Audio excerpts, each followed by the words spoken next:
Good afternoon, everybody. It's February 24th, 2025, Monday afternoon. You made it to the afternoon rush on the last Monday of February. It's all downhill from here, folks. Thank you guys so much for sticking around and a lot to get into on your rush hour ride home. Today's podcast, we're going to discuss Doug's winter party. It's a feel-good story we'll open up with. Then Scott Disick, he's got an ex who had choice words to say about him. No surprises there. But the majority of what we're talking about is more theories coming out about Blake Lively. A new theory that Ryan Reynolds might not have been jealous of her, or jealous of Justin Baldoni, but what Blake Lively did and why it would help her get a producer credit, which might have been her goal in this whole process. Also, some other lies exposed regarding her maybe calling herself a director when she wasn't, and a DOGE update and journalism 101. Yes, a little journalism is still working out there. Some civic duty being done. We'll share those stories at the end. If you're too triggered by a little political talk, we'll start with a feel-good story. How about that? All this and more coming up right now on The Rush. If there's anything that is good that has come from short form, content like TikTok and Instagram, it is stories like this. This is a Ring camera footage of a guy named Doug who approached a younger woman in the neighborhood to invite her to his winter party phenomenon. Have a listen to this. Hi. I'm Doug across the street over here, right? I live over in that house there. Okay. And there's an invite to a party on February 15th. Okay. But I didn't want to leave it in the mailbox because when you read it, And he gives me this little invitation that literally looks like he used some sort of pen to then... So the audio is kind of tough, but she explains that he gave her an invitation, handwritten, for this nice party. And, this isn't somebody shaming an older person. This is going, how sweet is this that Doug would want to invite me to his house? And anyhow, it went super viral. And everyone was like, well, what's going to happen with that February 15th party? Will people show up? And in the invite, Doug said, the party starts at 4 and it ends when the cops show up. Well, of course, this super viral party happened. And now Doug's winter party is being discussed on the Today Show. Have a listen to the update from Doug himself. It was a rager, yeah. We started at 4 p.m. and most of the 24 people invited showed up, and we just ate food and drank beer, and they even snuck into my whiskey stash and drank that, and that was pretty wild. It lasted until midnight. The thing I do like about it is if other people really are setting up parties for their neighborhood friends, that's going to be a good thing in the country because we're kind of divided now. And this might fix some of that, I hope. Producer Chelsea Damberg delivered a handwritten invitation to you to come on the show, and you said that resonated with you. Yeah, because it looked kind of like she stole it from my idea, but I kept that. I'm going to keep that thing, yeah. So there it is. The producers of the Today Show sent him a handwritten invitation, and what a feel-good story, vicariously shared through all. And, sadly, this idea of kind of bringing the neighborhoods together is good, but sadly, most political divisions are actually on a neighborhood and county basis, and they've done studies on this that most left-leaning people kind of live in their own echo chamber, and a lot of right-leaning people live in their own. And sure, there's an estuary of content where, your beliefs kind of split up. But I think this is a great idea. And I think it just goes to show that social media is anything but social, right? It actually pulls us away from real social activities. So if you're given the chance, ditch the cell phone and go make human contact, whether it's walking through your neighborhood or just saying hi to somebody you wouldn't normally say hi to. Saturday night, I had the luxury and the privilege of performing at a Democratic chili fundraiser in Wilson County, Tennessee. I'm new to Tennessee. I'm from New England. I've never lived in the Midwest or the South ever.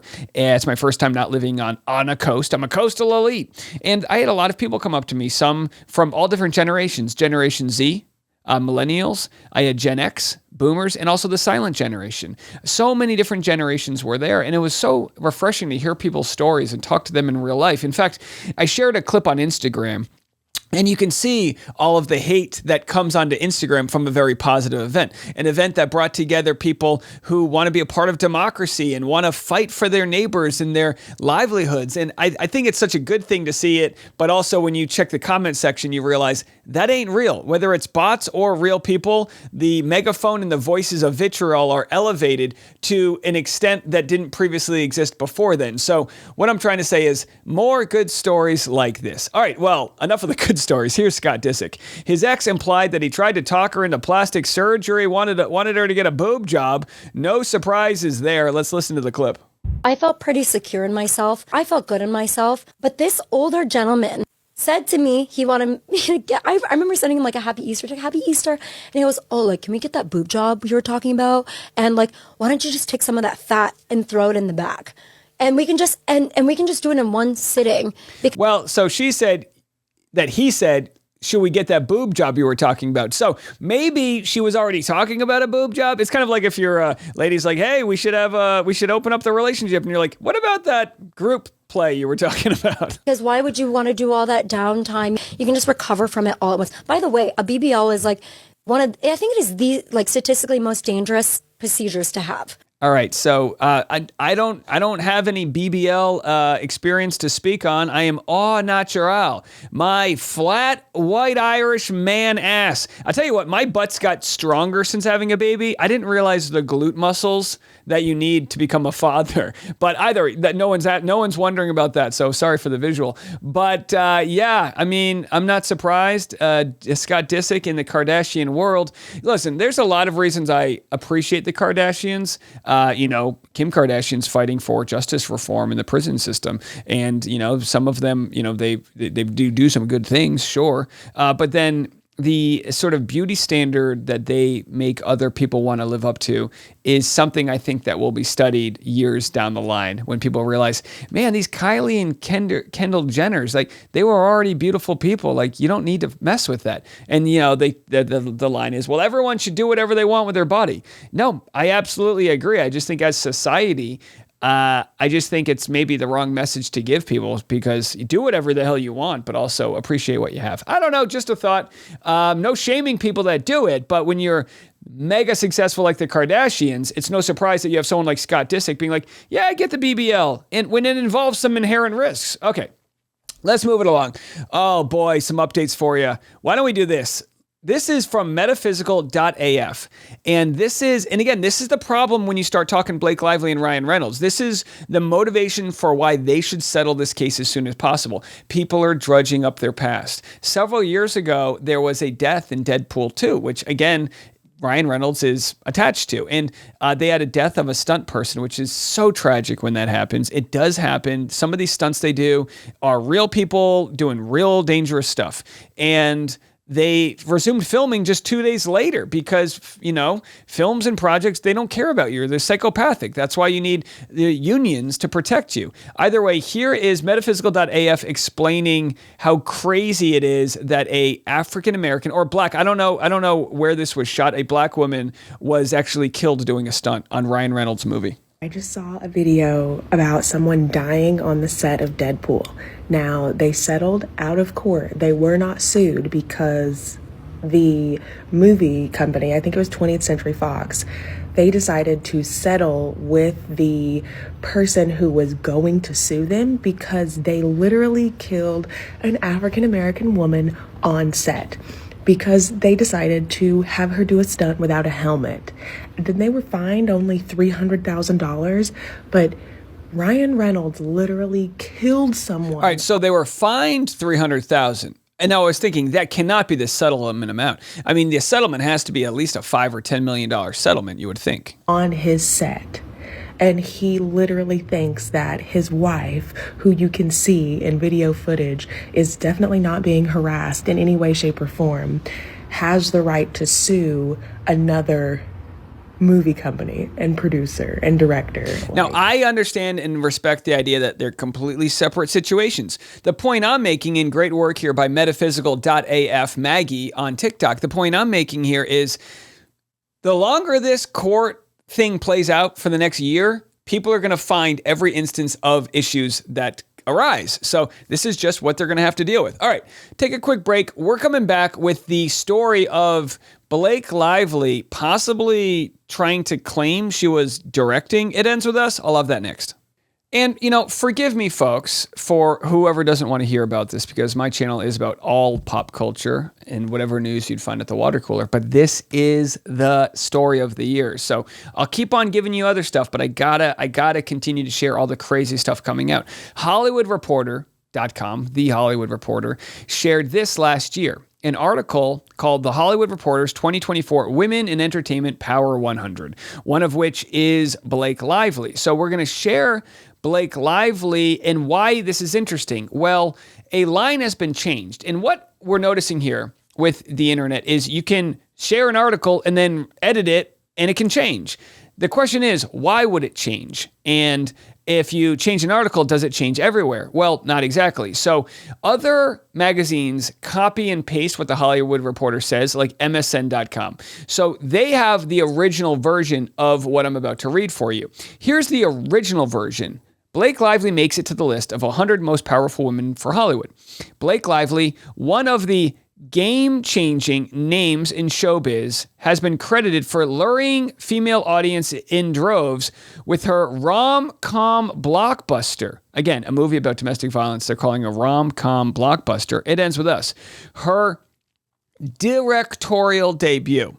While Lively hit home runs with her budding businesses, she candidly reveals her most played song last year. So the question people are having is, who the hell is responsible for saying this was her directorial debut? Justin Baldoni directed It Ends With Us, hard stop, period. She had his name removed, a story by Justin Baldoni or whatever it was called, from the poster. So this is very interesting because let's read the updated version. This is the updated version of what was said. It's a best case scenario for her productorial debut, as she used the expansive press tour to push her budding businesses: sparkling soda company Betty Buzz, alcohol operation Betty Booze, hair care line Blake Brown. Next up on the acting front, the sequel to A Simple Favor. So they got rid of the fact that it's a rom-com, as far as I can tell, and they also no longer say it's her directorial debut. Now, you could argue it's the reporters who put together a whole 100 people and maybe they just got it wrong that they said she was the director. But you could also argue that maybe during the interview, they thought she was the director because she said she was the director. What would be fascinating is, who wrote this thing? What would be fascinating, Mikey O'Connell is the editor. It would be really interesting if they were able to pull whatever interview they had with her that led to this sort of editorial mishap and find out, did she claim she was the director or not? Because if she made that claim, that would not look good in court, to be like, clearly this is what she was trying to do. Even the Hollywood Reporter said she was the director when it was very obvious with any amount of Google searching that she was not. So that's actually not the most interesting thing to cover today. There's two more instances of Lively getting called out. Steph with Dedeets, which is basically our modern age Gossip Girl. She's so good with this. Here's what she had to say about Blake Lively: the lying liar who lies and gets caught. Blake Lively is a lying liar who lies and gets caught. Honestly, at this point, I feel like there's really no need for a trial. Let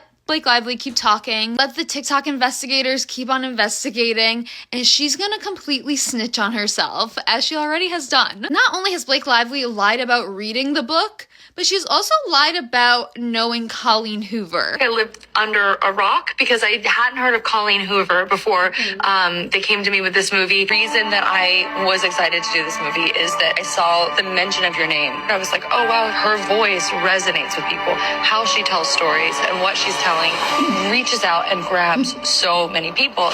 We already know that Blake Lively... So there it is. And by the way, Steph with Dedeets is so good. I wouldn't want to date her. Can you imagine her boyfriend? She's like, makes a TikTok video, and here's where you left the seat up. It's like, damn, you're good. She's got all the receipts and everything. No, fantastic work, Steph with Dedeets. I think I DM'd her to see if she wanted to come on the show. Maybe she didn't get it. Steph with Dedeets, if you're listening, come on, let's collaborate.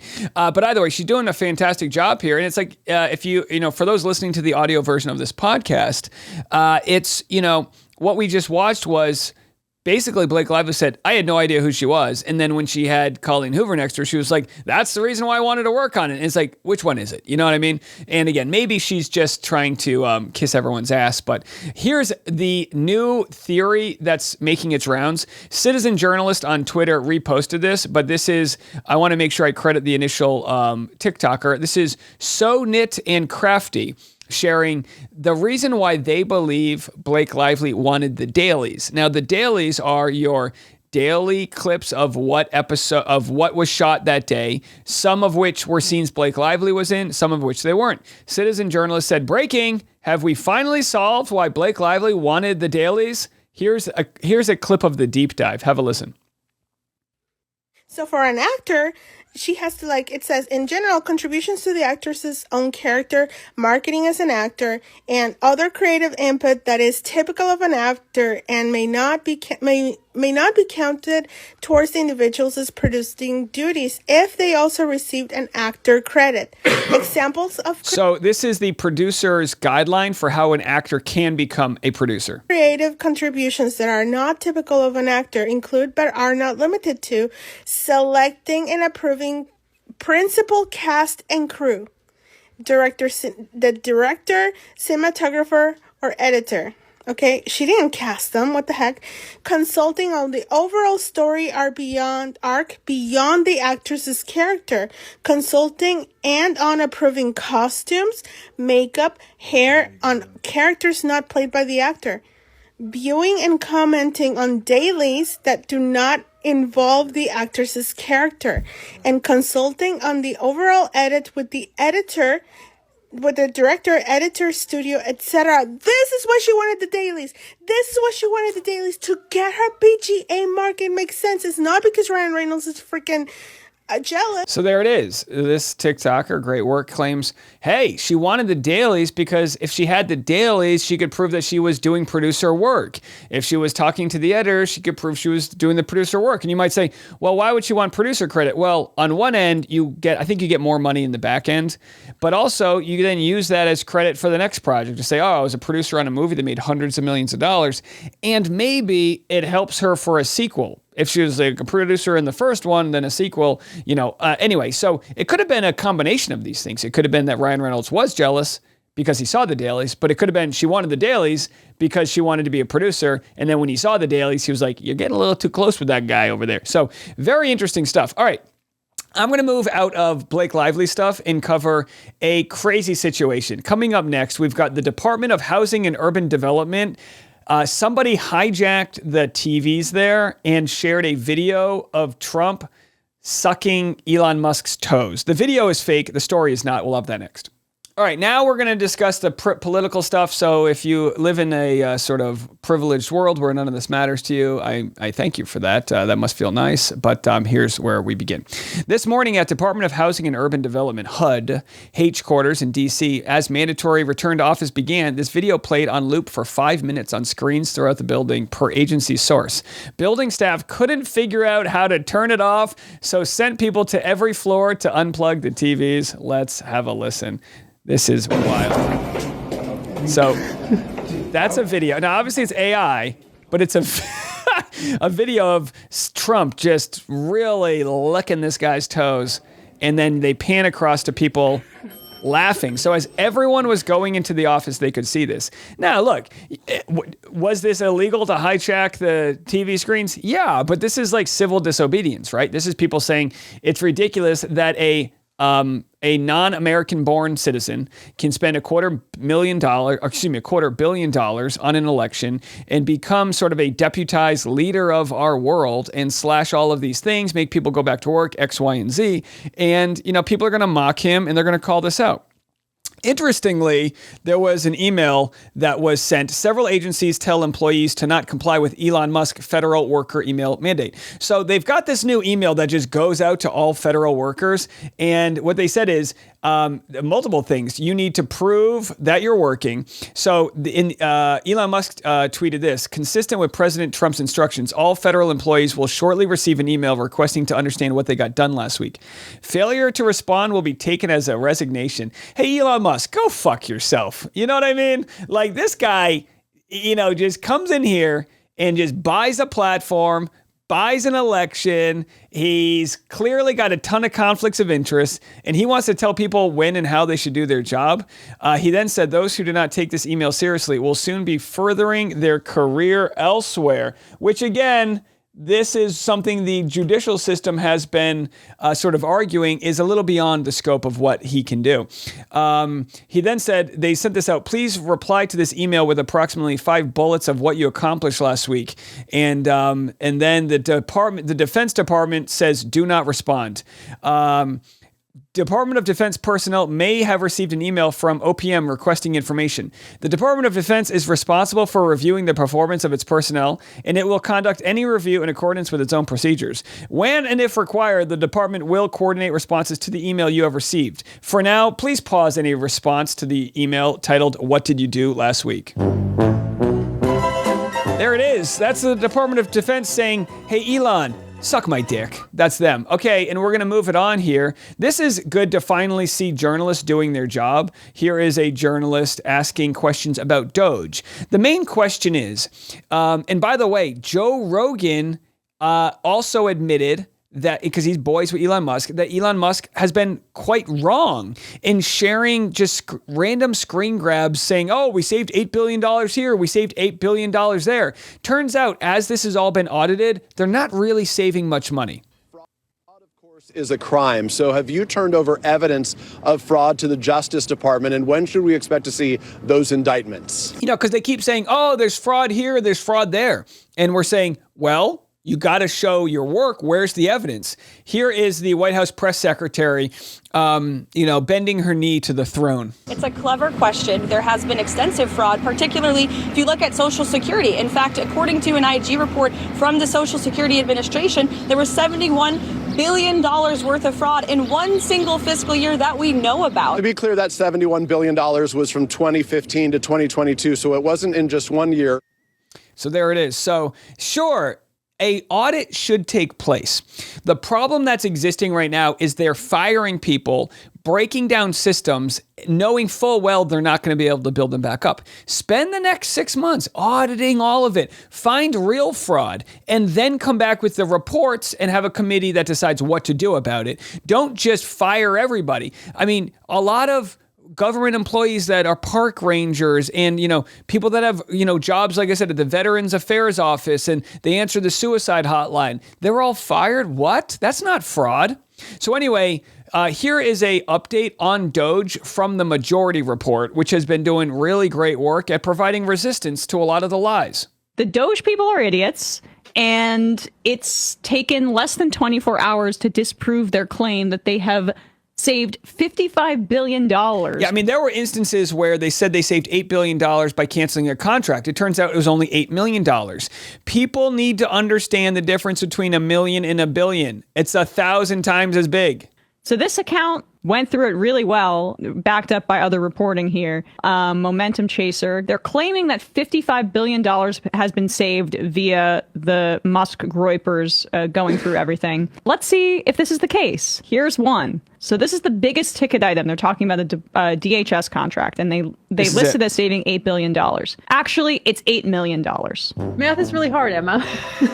They missed a zero. Maybe that's it. Maybe that's the only error. And by the way, it's more than a zero, right? It's 3 zeros they missed. Either way, they show all of these errors. It's all broken down. Now, we'll have people that are so blinded to what's going on, but you have to understand, if they want to cut Medicaid or Social Security or any one of these, big popular items, first they have to show that it's broken, and then they can say, we have to gut it because it's not working. Turns out there already are agencies in the government that oversee these things, or there were until they were stripped. So sure, there will be some fraud. Sure, there will be some spending that people go, yeah, let's cut that. Absolutely get rid of bloated government, but not to the tune of canceling the systems that work and the justice that works. This is a crazy story, and this is something we should really be worried about.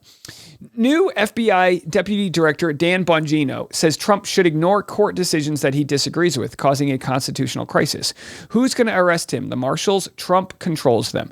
This is a conservative podcaster, which hey, conservative liberal podcasters, share your opinions. But I think we should really shame people that are sowing division in our country right now. Well, I'm not sowing division. I'm trying to get people together and say the billionaires are robbing the middle class. I'm trying to help out the left and the right, conservatives, Republicans, Democrats, liberals, whatever.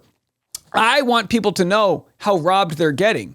Here is a podcaster who is now the FBI Deputy Director saying we should pretty much not listen to the Constitution. Judge is obviously not acting constitutionally at all. It should be ignored. Demand it, resuming all, but you can't order the executive to spend. I mean, you've effectively usurped the power of the executive. Now, before I get to... So the executive has power, but the judicial system is there to tell them what's legal and what's not. It's not up to a podcaster, some podcaster, to decide if something is legal or not. It's up to the judicial system. The next, I'm going to play you a video by Crazy. Big Balls McGroin is here. Big Balls. I knew we had one. I knew it. I was thinking about this on the Monday show. I'm like, we better have a Big Balls McGroin, or the McGroin Army's losing their influence, man. Thank you. You guys, I knew the McGroins would be there. I knew. You guys and ladies are the best. That's fantastic. Folks, threatening with arrest. Who's going to arrest them? The marshals? You guys know who the U.S. Marshals work for? Department of Justice. That is under the, executive branch. Donald Trump's going to order his own arrest and his team. This is ridiculous. All right, so they're clearly showing they're willing. This reminds me, no wonder they were burning books. They needed to start a fire so they could light up the Constitution. And this is something that people would literally be taking their AK-57s, 47, whatever the hell they are. They'd be taking their rifles to the courthouse and protesting if this was happening on the other side. And what's going to happen? Now, yes, the marshals do work they do take their orders from the executive office, or they take them from the judicial branch. So basically, if Trump decides to just not listen to the judges, he could try to get the marshals to stand down. What will the marshals actually do? That's what we haven't seen yet, and we will find out. Hey, the Philadelphia Eagles have been soaring since the Super Bowl, but they might be in a no-fly zone in D.C. No White House invite from Trump yet. As you may remember, when they were supposed to go last time, several were outspoken in 2018, to the point where the President Trump, at the time, his last term, scrapped the plans after several players spoke out against him. All right. Well, I got to tell you, sometimes Mondays we're kind of getting back into the grind, but I feel like we are at muzzle velocity for the podcast. Let me know what you think. Leave us a nice 5-star review if you enjoyed what we're talking about, and share us with your friends. If you're on YouTube, hit the like button, comment, and keep on clicking away. We appreciate all the support. You've made February the best month ever for our channel, and we're continuing to use that momentum and energy to spread some love, some compassion, and fighting for the American people. You know what? I've created this show because I wanted a water cooler show, but the water cooler isn't just about sharing pop culture. It's about sharing things that matter to your community, and that's what we're trying to do. Let's take a little note there from Doug's Winter Party, and let's bring community back, real life community. Go say hi, maybe call someone you haven't talked to in a while, and let's kind of repair some of these broken bonds. All right, folks? All right, I'll be back in the morning. As always, I'm Dave Neal. This is The Rush.